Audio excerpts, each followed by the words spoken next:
Estamos muy contentas de que estés con nosotras en un episodio más del podcast de La Biblia en la Vida. Por aquí mi queridísima amiga Charvela, el hash de Salcedo. Tenía mucho tiempo siempre, en cada episodio, cada temporada, bueno, no en cada episodio, pero en cada temporada necesito pronunciar el hash. Siempre. Las que tienen mucho tiempo con nosotras ya saben que eso es parte, eso. Pero sí, es que el apellido de Charvela es como exótico, así como que suena así como sí. el Eso hash. es un problema a veces. Es verdad. Porque si tengo algún familiar que se El haya Aye. portado mal, me relacionan de una vez, entonces yo oro por toda mi familia, pórtense Señor, bien, que se mantengan bien. testimonio, Ese apellido que lo mantengan limpio. por favor, que después me conectan, pero no. Es verdad, es inevitable. Eso es así. Sí, yo Tiene sus solamente pros y sus con tu contras. apellido conozco a tu familia. A mi familia. No conozco a más Sí, nadie con ese apellido. Hay más, pero sí. Bueno, nada. Orando por ellos. Pero mi amiga y por aquí quien les habla, Patricia o Pati Namnun, como te sientas mejor. Yo sé que para Charvela es Patricia, pero para otras es Pati. Entonces tú puedes elegir ahí. Mi acta de nacimiento dice Patricia, es la realidad. Ay, no me hagas hablar, que me sé el segundo nombre. Esa es la realidad, pero bueno, no importa. Sé Pati, ese nombre ahí de cariño. Sí. El nombre Más cercano. Fácil, Pati. Y nada, estamos aquí y vamos a continuar entonces con nuestra serie que estamos viendo de esos encuentros con Jesús. Y Patricia, hoy queremos mirar dos encuentros de dos personajes descritos en la Biblia que revelan algo profundo del corazón de cada uno de ellos. Ellos se encontraron con Jesús, ¿verdad? Y eso sacó a flote algo que había ahí escondidito. Uno de ellos es Zaqueo, ya saben por dónde vamos, y el otro era el joven rico. Aunque los dos tenían trasfondos distintos, compartían algo en común. Quizás pudiéramos decir lo que era el amor al dinero, que dice la Biblia que es la raíz de todos los males. Y esto era algo central en la vida de ellos. Ambos se acercaron a Jesús, pero fíjate, solo uno de ellos salió transformado.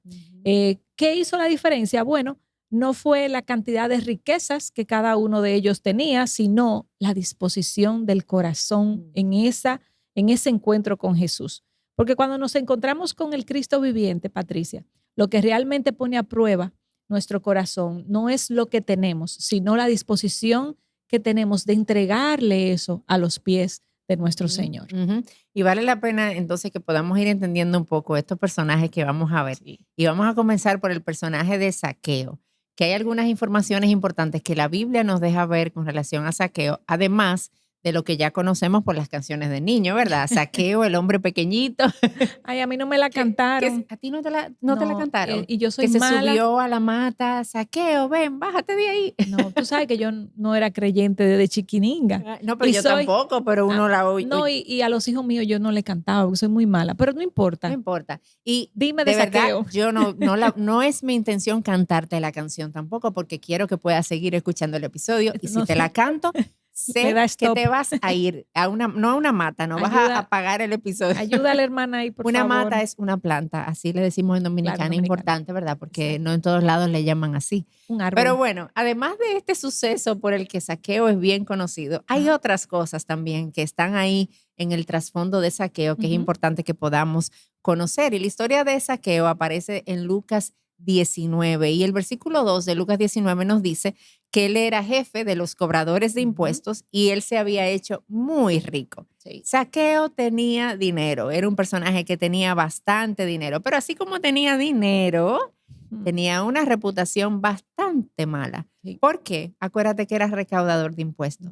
Ya de por sí eso es un problema gigantesco. Sí. Un judío recaudador de impuestos. Claro, ya, porque esto implicaba que él trabajaba para Roma. Exacto. Entonces ya de ahí esa reputación de este hombre estaba por los suelos y era conocido también, los recaudadores de impuestos eran conocidos por engañar, eran conocidos por estar cobrando de más y entonces trabajando para Roma también, el Imperio Romano, o sea que ya de por sí esta mezcla de cosas en la vida de Zaqueo no era bien visto. Ellos eran los traidores para su pueblo. Él era básicamente un traidor. Entonces estaban colaborando con el enemigo. Esa era la manera en la que Zaqueo, por su posición, era visto. Entonces, probablemente Zaqueo era un hombre que amaba las riquezas. Era un hombre que amaba las posesiones, que amaba las riquezas. ¿Y por qué nosotros decimos eso? Bueno, su oficio es algo que te sugiere, te lleva a intuir esta realidad porque él hacía esto de manera voluntaria. Claro. Entonces, esto te lleva a intuir que quizás en su corazón había un amor por el dinero, un amor por las riquezas. Era rico, pero era rechazado. Tenía dinero, pero no tenía honor. Y entonces ahí vamos viendo este panorama en cuanto a este personaje en la Biblia. Pues vayamos de una vez al texto a ver qué nos dice de Zaqueo. Y eso lo vamos a leer de Lucas 19, que es donde se cuenta la historia de Zaqueo. En el versículo 5 dice, cuando Jesús llegó al lugar, porque Zaqueo quería verlo, claro, y se subió a una mata, como tú dijiste, ¿verdad? Pero entonces, cuando Jesús llegó al lugar, miró hacia arriba y le dijo, Zaqueo, date prisa y desciende, porque hoy debo quedarme en tu casa. Entonces él se apresuró a descender y lo recibió con gozo, ¿verdad? Interesante eso. Interesante, pero aquí hay unas palabras, Patricia, en el texto que llaman mucho la atención. Primero, podemos deducir que Zaqueo no se esperaba esta noticia, que él quería ver, quizá por curiosidad, porque había oído de él, quería ir a su casa hoy, pero el Señor tiene tantos detalles personales con nosotros que primero nos mira cuando nosotros pensamos que no nos va a mirar. Zaqueo estaba subido en una mata. Él se subió para ver a Jesús y Jesús lo vio a él. Y Jesús lo vio a él. O sea, Jesús le alzó su mirada, dice, y miró hacia arriba y lo llamó por su nombre. Le dijo, Zaqueo, ven, baja, que yo tengo un plan contigo. Yo voy a estar en tu casa. Bello. ¿Verdad? Y Zaqueo, que buscaba a Jesús quizá por curiosidad, no se imaginaba que había otro plan para él, que Jesús lo llamó por su nombre y lo invitó a su casa. Y fíjate, yo quiero leerte esto que dice el pastor R.C. Sproul en su libro Escogido por Dios. Dice, no es el pecador quien finalmente encuentra a Cristo, es Cristo quien encuentra al pecador. Y esto fue lo que pasó. Zaqueo, por curiosidad, estaba ahí, pero Cristo lo miró y le dijo, ven, voy para tu casa. Y Zaqueo, dice el texto, que no puso ni un pero. Se apresuró y habla de que... me imagino bajándose de ese árbol. Un hombre chiquito, quizás con mucho cuidado. Un hombre chiquito y con esa habilidad desmontándose de ahí. No se pudo quizás tirar del árbol, quizás, sino que tuvo que hacer una maniobra porque parece que era de baja estatura. Entonces, vemos más abajo, el texto dice que la gente que estaba alrededor se burló de Jesús, que le dijo, oye, eso con pecadores se está juntando, pero Jesús no le daba mente a eso. Zaqueo, dice el verso 8, se puso en pie y le dijo, Señor, al ver, aquí sí vemos una respuesta ya a un Zaqueo cambiado. Señor, la mitad de mis bienes daré a los pobres. Y si en algo he defraudado a alguien, se lo restituiré cuadruplicado, ¿verdad? Entonces, fíjate algunas cosas que quisiera resaltar. Lo llama por su nombre, le dice, ven. Yo creo que aquí hubo un llamado irresistible, ¿verdad? Claro. Y dice, la respuesta de Zaqueo habla mucho de lo que pasó en su corazón. Yo quiero restituir. Nadie quiere restituir, Patricia, a menos que no haya un cambio en el corazón. Este hombre dijo, yo quiero hacerle bien a quienes le he hecho mal. Quiero devolver lo mal que he hecho. No es remordimiento, Patricia, porque el remordimiento no te hace accionar. El remordimiento está en tu mente y te dice, bueno, lo hice mal. Y tú te expresas y dices, ay, pero qué mal, qué cosa, pero ahí se queda. Exactamente, pero el verdadero arrepentido lo que hace es que repara el daño que ha ocasionado. Y mira cómo lo dice Thomas Watson en su libro La doctrina del arrepentimiento. Dice, el verdadero arrepentimiento nunca es meramente una emoción, es un cambio de mente que produce un cambio de vida. Y fíjate, ya el corazón de Zaqueo no estaba enfocado en las riquezas, en hacer dinero. Todo lo contrario, este hombre cambió y ahora quiere ser generoso y dar 4 veces lo que había quitado a los pobres. Así que claro, qué bueno ver ese encuentro de Zaqueo con Jesús. Y eso es justamente lo que hace Jesús en nuestras vidas. O sea, como tú decías, es que Jesús le hizo un llamado irresistible. Él le dijo, ven. Y cuando Jesús dice ven, vamos, vamos por la buena o por ballena. Si Él te dice ven, tú vas. Y eso lo vemos a lo largo de las Escrituras. Así Cada vez que Jesús hace como ese llamado así tan particular, le dice ven, vemos esa respuesta inmediata de que cuando Jesús llama, se deja todo ahí mismo y vamos detrás de Él. Y vemos eso tan hermoso en la vida de Zaqueo, que Jesús dijo ven, se bajó de su árbol y estuvo dispuesto a dejar todo lo que él amaba por amor a alguien mucho mayor. Así Qué hermoso. Es. Pero esa no es la única historia que nosotros vamos a ver aquí. Y estamos aquí bien emocionadas con esta historia de Zaqueo y la transformación que de manera inmediata se ve en la vida de Zaqueo. Pero hay otra historia más en las Escrituras donde lamentablemente no vemos exactamente el mismo resultado. Y es la historia de que la Biblia nos llama el joven rico. Y esta es una historia que aparece en los evangelios sinópticos, aparece en Mateo, aparece en Marcos, aparece en Lucas, y cada uno de los evangelios nos añade como un detalle distinto de esta historia. Por ejemplo, Mateo nos habla de que era joven, Lucas nos habla de que era muy rico, y también Lucas nos habla de que era gobernante, o como la NTV lo traduce, que era un líder religioso. Y algunos comentarios sugieren que este hombre pudo haber sido líder dentro de una sinagoga. Pero este hombre entonces viene y tiene un encuentro con Jesús. Y vemos algunos detalles de este encuentro con Jesús en Lucas 18, por ejemplo, que nos dejan ver que dice que él vino corriendo y se arrodilló delante de Jesús. Y desde el inicio tú ves esa actitud de este hombre y tú dices, oye, hay un interés, hay como un deseo. O sea, tú vas corriendo donde alguien que, oye, una urgencia, tú quieres quizás. oír, o sea, yo quiero oírte, yo quiero saber lo que tú me vas a decir, yo tengo como ese sentido de urgencia, está este interés real. Y viene corriendo a donde Jesús se postra, se arrodilla delante de él y le dice lo siguiente en Lucas 18, 18. Dice, maestro bueno, oye, ¿cómo comienza? ¿Qué haré para heredar la vida eterna? Y este hombre comienza con esta declaración a la que Jesús luego le señala, y él comienza diciéndole, maestro bueno. Y la pregunta, fíjate la pregunta que él está haciendo, ¿qué yo debo hacer para heredar, para tener la vida eterna? O sea, él estaba enfocado en él. ¿Qué es lo que yo necesito hacer? ¿Qué otra obra yo debo hacer? ¿Qué otra obra? ¿Qué me falta para yo poder ganar la vida eterna? Y en Lucas 18, del 20 al 21, nosotros vamos viendo la respuesta de Jesús, porque Jesús dice, le invita a cumplir los mandamientos, ¿verdad? Sí. Porque Jesús sabe muy bien Él a dónde va sabe. llevando a este hombre con la respuesta, y le invita a cumplir los mandamientos y le dice, todo esto, el joven le responde, yo todo lo he guardado desde Check, mi check, check. juventud. Completado. ¿Qué más es lo que me falta? O sea, eso que tú estás diciendo, ya, yo lo he hecho todo. Y nosotros vemos, porque a veces uno piensa, oye, arrogante. Y obviamente sí, hay arrogancia ahí. Pero yo creo que este hombre de verdad se creía esto. Este hombre tenía un sentido de rectitud tan grande que de verdad él se estaba creyendo que él había cumplido todos los mandamientos. O sea, él vino a decirle a Jesús, por ahí no es, porque por ahí yo estoy safe. Yo estoy bien. Yo estoy bien Lo he por hecho ahí. todo. Dime algo diferente, dime algo distinto a todo lo que yo he hecho, que quizás es lo que me falta, porque eso que tú dices, ya yo lo he cumplido por completo. Y quizá ni siquiera el joven rico pensó que Jesús le estaba señalando algo emocional, espiritual, sino quizás ve da una ofrenda mayor o veía tal cosa. Quizás le estaba buscando esa respuesta, pero no se esperó lo que Jesús le iba a decir. Él no se esperó con esa respuesta. Exactamente.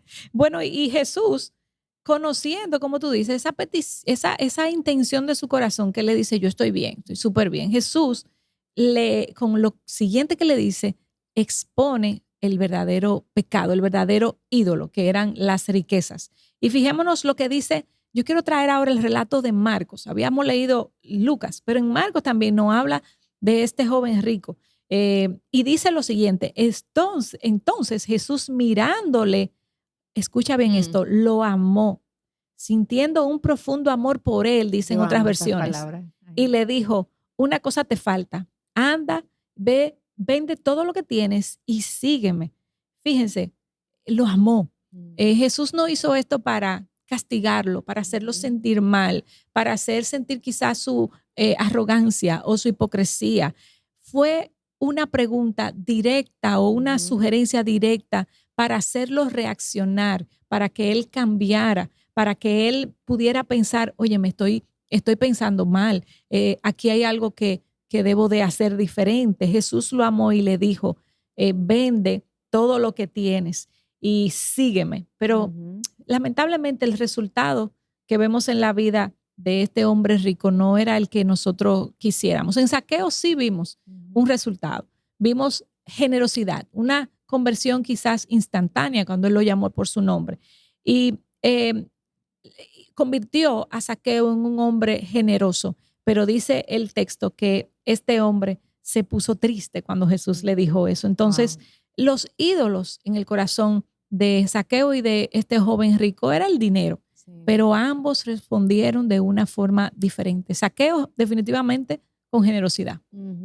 Y nosotros vemos, es tan interesante, yo pensaba también en nuestras vidas, porque este hombre rico, mencionábamos cómo genuinamente él se creía que él lo estaba haciendo bien. Y a veces nosotras no nos damos cuenta de nuestra pobreza espiritual.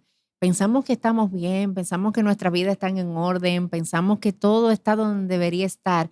Y nos encontramos de frente con la confrontación que el Señor nos hace cuando nos deja ver y expone los ídolos de nuestro corazón. Y siempre tenemos dos opciones. Este hombre tenía las mismas dos opciones que nosotras tenemos. O poder tomar la confrontación y poder darnos cuenta de la realidad de nuestros ídolos y decir, uy, ¿sabes qué? Es verdad, yo estoy mal, yo no estoy tan bien como yo creía. Yo estoy en gran necesidad del perdón del Señor, de arrepentirme de mis pecados. O entristecerme, como le pasó al hombre rico, porque no estoy dispuesta a dejar aquello que estoy amando más que a Cristo. Y justamente nosotros vemos, el Señor viene y expone el ídolo del corazón de este hombre, que nosotros podemos ver ese profundo amor por el dinero, por las riquezas, y él termina decidiendo que no lo va a dejar. Y él se puso triste, se puso triste porque él está diciendo, oye, uy, me interesa lo que tienes que decirme, pero amo más esto que no estoy dispuesto a dejar. O estoy más seguro en este caso, lo digo porque quiero ponerlo en nuestros zapatos, Claro, o sea, claro. hacerlo personal. Quizás estoy segura en estas riquezas que tengo y tú, Jesús, no me das la seguridad que las riquezas me dan. Entonces no lo quiero dejar porque yo me siento segura aquí. No, y esa tristeza, Charvela, muestra como él tenía un tipo de atracción hacia Jesús. Sí, sin duda. O sea, como porque si tú no te sientes atraído a eso, como que tu reacción no va a ser de tristeza, porque bueno, eso no me importa, claro. ¿entiendes? Yo me quedo con lo mío. Así es. Pero él se puso triste porque había algo que estaba atrayéndole, pero no terminó de llegar. Él no estaba dispuesto a soltar lo otro para recibir algo mucho mayor. Él terminó perdiendo. Terminó perdiendo por aferrarse a las riquezas más que a la perla de gran precio, que es nuestro Señor. Ahora, nosotros vemos aquí este famoso versículo que está en Marcos 10:25, que dice, es más fácil para un camello pasar por el ojo de una aguja que para un rico entrar en el reino de Dios. Y ese versículo es dicho en el contexto de esto que ocurre con este hombre rico. Y hay varias teorías, ¿verdad? ¿Qué es lo que es esto de este camello y entrando por el ojo de una aguja? Algunos hablan de que quizás es que había una puerta muy pequeña, ¿verdad? He oído eso. Y esa supuesta puerta que no se podía pasar por ahí. El camello tenía que bajarse y desmontar todo lo que tenía para bajar entrar por ahí. Sí. Pero no hay como una evidencia muy histórica de esta puertecita. No hay evidencia de que existe una puerta de ese tamaño. No tenemos evidencia de esa puerta. La costumbre. Entonces, estas teorías, Charvela, de lo que es esto que Jesús está diciendo ahí, ¿verdad? Al final lo que sí podemos ver es que él está haciendo como una especie de hipérbole. Nos está mostrando algo que es imposible para los hombres, porque hay una realidad de que por medio de las riquezas y por medio de las posesiones, nosotros no podemos encontrar salvación. La salvación no es algo que nosotras podemos ganar por nosotras mismas, por absolutamente nada que podamos hacer, y mucho menos por riquezas y posesiones. Ahora, ¿quién podrá entonces ser salvo, verdad? Porque esto es un imposible lo que Jesús está poniendo aquí. Pero mira lo que dice Marcos 10:27. Dice, para los hombres es imposible, pero no para Dios, porque todas las cosas son posibles para Dios. Al final, esto que es un imposible es algo que solamente Dios puede hacer. Y justamente el Señor Jesús estaba queriendo que este joven rico se diera cuenta de que sus posesiones no eran lo que lo iba a salvar, de que su salvación no iba a estar detrás de su orgullo, que lo que él necesitaba era rendirlo todo para que aquel que podía salvarlo fuera el que lo hiciera. El único que podía dar salvación, salvos por gracia, por medio de Jesucristo, por su única obra, no por nuestros méritos, no por nuestra obediencia. Al final nosotros no tenemos absolutamente nada que pueda salvarnos, solo Él, es mirarlo a Él. Así es. Y tú sabes, Patricia, que las historias de estos dos hombres está relacionada al tema del dinero. El Señor quiso traer a nuestras mentes a través de estas dos historias, a través de su palabra, el tema del dinero, porque dice la Biblia, y lo dije ahorita, el amor al dinero, no el dinero, tomemos eso en cuenta, el amor al dinero es la raíz de todos los males. Entonces esto es algo, un área en nuestras vidas que nosotras tenemos que evaluar. Y con estas dos historias nosotras podemos entonces revisar nuestro corazón. Fíjate algo, Dios no está interesado en nuestras finanzas. Dios está interesado en nuestro corazón. El dinero no es malo en sí mismo. El amor al dinero es lo malo. Y el Señor sabe cómo el dinero corrompe el corazón. De hecho, no sé si sabías, pero la Biblia tiene más referencias hacia el dinero, hacia las posesiones, que hacia el infierno.